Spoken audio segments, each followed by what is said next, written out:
You are watching Chef Annie. Welcome. And today's recipe is going to be a delicious cabbage soup. Now let's get started by measing out our ingredients. We're going to chop up our vegetables. First, our squash. I'm going to cut it halfway and then into strips, kind of like this, and then cut them into little pieces like so. And then for my carrot, I'm going to cut them into little cylinders, kind of like that, and then cut them in halves, and then cut them into like the smallest little pieces that I can make. And that's what I'm going to do with my carrots. And I'm going to add my carrots in first because they will take the longest. But I did cut them small so they do cook faster. And we just add those into the pot for a few minutes.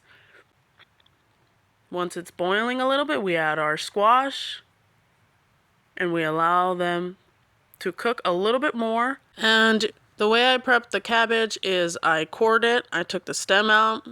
And then I butterflied it.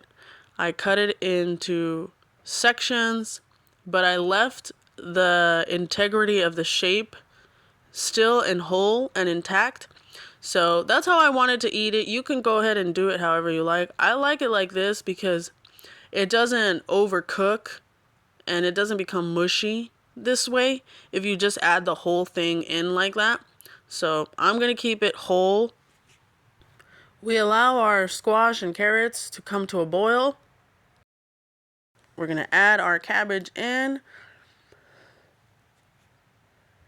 And we're just going to let it simmer for about 5 minutes. And then we're going to turn off the heat and we're going to let it steam for 10 minutes. I am going to re-cook this because this is like a lunch prep. So I'm not going to cook this all the way because I'm going to reheat it again. But if you're going to eat this right now, you can simmer it for about 10 minutes and then let it steam for about 5. And that's pretty much it. That is your vegetable soup. I'll show you how I prepped it. I put it in a container and this is how the soup came out after it cooled down a little bit. And this soup was incredible. It's delicious. I ate it with some garlic salt, some chili garlic sauce, and maybe like some soy sauce. I love this kind of like with an Asian twist. So good. Anyways, thank you so much. Like and subscribe and stick around for more, friends. Bye-bye.